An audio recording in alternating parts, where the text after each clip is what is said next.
कक्षा 10वीं के हमारे जितने भी विद्यार्थियों का पहला पेपर 5 फरवरी के दिन हिंदी का है, उसी श्रृंखला में अब की बार 90 पार हमारा मिशन जो है उसमें आपके लिए बहुत ही महत्वपूर्ण पेपर लेकर आया हूं। मोस्ट इंपॉर्टेंट है। यदि इस पेपर को आप पढ़ के जाते हो तो ये गारंटी कि 40 से 45 नंबर इसी पेपर में से फंस जाएगा। बाकी आपको 90% बनानी है तो आप ए से लगा के एफ तक की श्रृंखला को कंप्लीट करिएगा। बिस्मिल्लाह खां का जन्म कहाँ हुआ था? तो बिस्मिल्लाह खां का जो जन्म है वो हुआ था डुमरांव में। कहाँ पे हुआ था?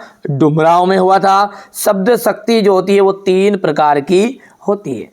मैं क्यों लिखता हूँ, इसके लेखक हो गए अज्ञे बिहारी, जो है किस काव्य धारा के कवि है? तो रीति सिद्ध काव्य धारा के। बहुत ही महत्वपूर्ण। रसात्मकम वाक्यम काव्यों में परिभाषा विश्वनाथ की। संधि के कितने प्रकार होते हैं? 3 प्रकार होते हैं, 3 भेद होते हैं बोल सकते हैं आप। झटपट हल्दी पीसकर हमारे घावों पर थोप दी गई थी।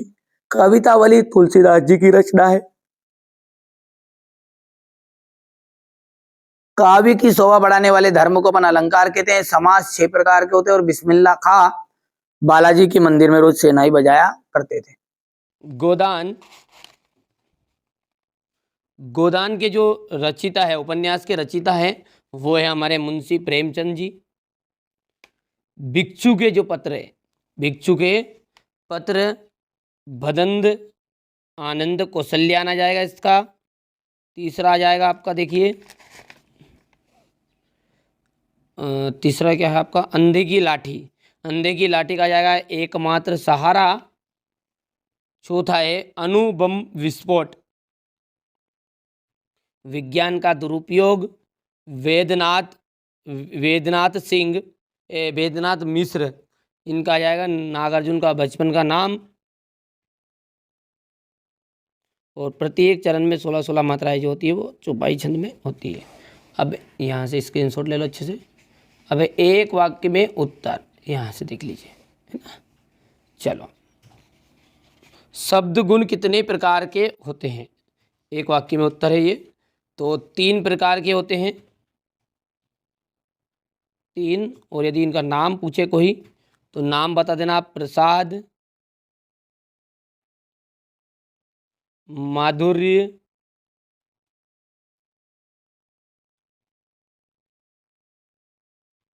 और ओज। कोई 2 लोकोक्तियाँ लिखिए। तो कोई 2 अपने को यहाँ पर उदाहरण देने हैं 2 लोकोक्तियों के। यहाँ पर लिख देना आप कोई भी 2।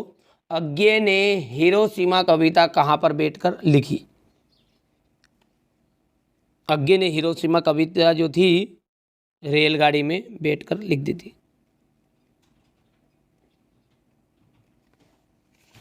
हो गया। चलिए, इसके बाद में यहाँ से देखिए, आपके पाठ्यक्रम में जे शंकर प्रसाद की कौन सी रचना है? तो आत्मकथ्य।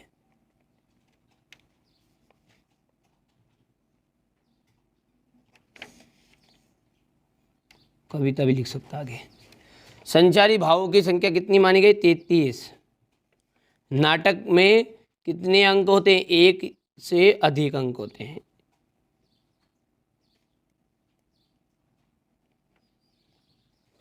यथाशक्ति अव्ययी भाव समास का उदाहरण है। सत्य है। बाबूजी कुश्ती में हमसे हार जाते, ये भी आपका सत्य है। मैं क्यों लिखता हूँ, इस कविता की रचनाकार। परशुराम को लक्ष्मण से डर गए, अरे भैया तोड़ देते ज्यादा नाटक करता लक्ष्मण, है ना। हाँ, करुण रस का स्थायी भाव शोक है, बिल्कुल सत्य है। वैदिक काल में शहनाई का उल्लेख नहीं मिलता, ये बात आपका, ये भी आपकी सत्य है। कर लोगे। अब यहाँ से क्वेश्चन नंबर 6 से अपन अगले वीडियो में सोल्व देखेंगे पूरा 23 तक का। एक साथ दे दूंगा मैं, कम से कम 1 घंटा का वीडियो रहेगा, क्योंकि मैं इनको समझाऊंगा अभी तो सही आपको, है ना। तो ये क्वेश्चन नंबर 8 हो गया, 9 हो गया, अच्छे से कंप्लीट कर लेना, है ना।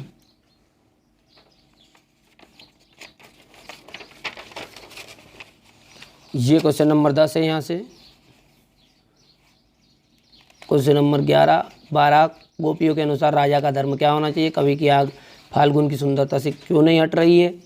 यहाँ से देख सकते हैं क्वेश्चन नंबर ये 15 है, ये 16, 17, ये क्वेश्चन नंबर 18, कहाँ है, थोड़ा सा इधर कर दूँ, हो गया। ये देखिएगा, हो गया क्वेश्चन नंबर 6, बढ़िया से स्क्रीनशॉट लो, कम समय आपके पास। ये क्वेश्चन नंबर 7 है, ये आपका क्वेश्चन नंबर 8 रहेगा अथवा रहेगा, ये आपका क्वेश्चन नंबर 8 है। हो गया।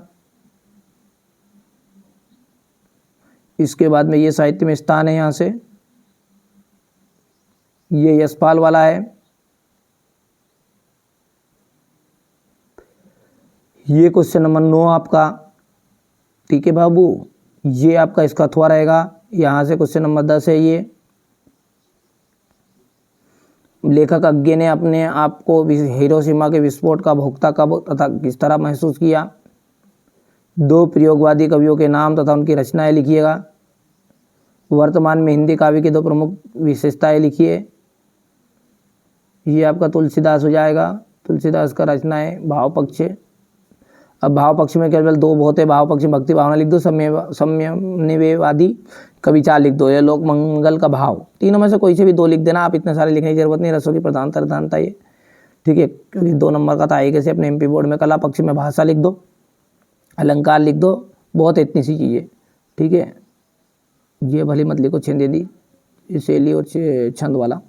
ये साहित्य में स्थान हो गया। ये आपका सूरदास जी का है, सूर सागर, सूर सारावली, सूर साहित्य लेरी। भाव पक्ष ये देखिएगा, सूरदास जी श्री कृष्ण के अनन्य भक्त थे। इनके काव्यों में भावों का सागर लहरा रहा है। सूरदास जी वात्सल्य रस के सम्राट भी कहा जाता है। ये भाव पक्ष हो गया। कला पक्ष बहुत सिंपल है, छोटी छोटी चीज़ें बता रहे हैं आपको, है ना। सूरदास जी ने अपने काव्यों में ब्रज भाषा का प्रयोग किया है। इन्होंने उपमा रूपक आदि अलंकारों का प्रयोग भी अपने काव्यों में किया है। ये साहित्य में स्थान हो गया। हो गया इतना। गोपियों के अनुसार राजा का धर्म क्या होना चाहिए। कवि की आंख फाल्गुन की सुंदरता से क्यों नहीं अट रही है। ये क्वेश्चन नंबर 14 देख लीजिए आप। तो ये उज्ज्वल गाथा कैसे गाऊं मधुर चांदनी रातों की, ये कथन का क्या अभिप्राय है।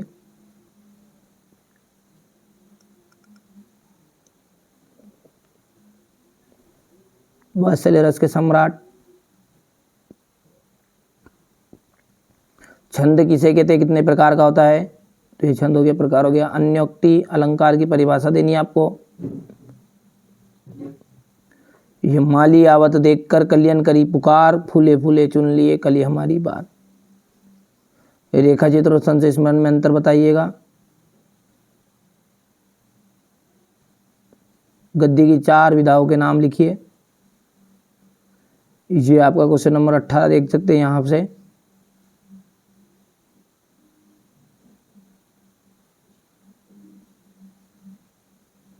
ये संदर्भ रहेगा, प्रसंग रहेगा, और ये व्याख्या।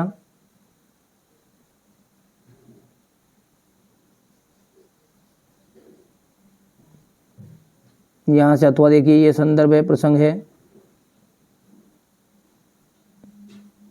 ये यहाँ से व्याख्या है। स्वच्छ भारत अभियान पर अनुच्छेद लिखिए।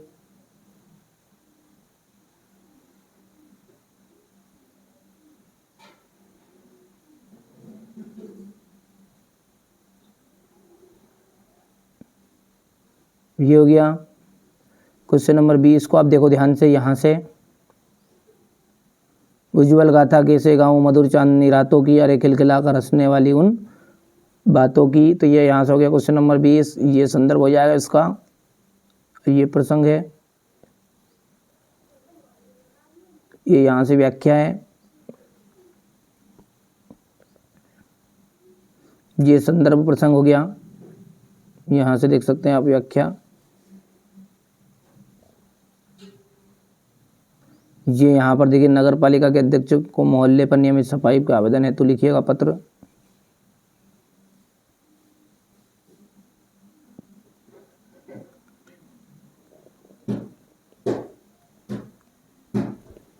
ये बाकी चीज़ें क्या है आपकी देख लीजिएगा। निबंध है, तो निबंध तो आपको आता भी, हमारे बच्चों को बहुत सारा को, ठीक है। नहीं आता है तो देख लीजिए आप एक बार। अब ये अंतिम जो क्वेश्चन नंबर 23 है, इसको ध्यान से देखो आप। तो ये यहाँ पर हो गया, स्क्रीनशॉट ले लिया। इसके अथवा वाले का भी ले लो आप, ये ध्यान से।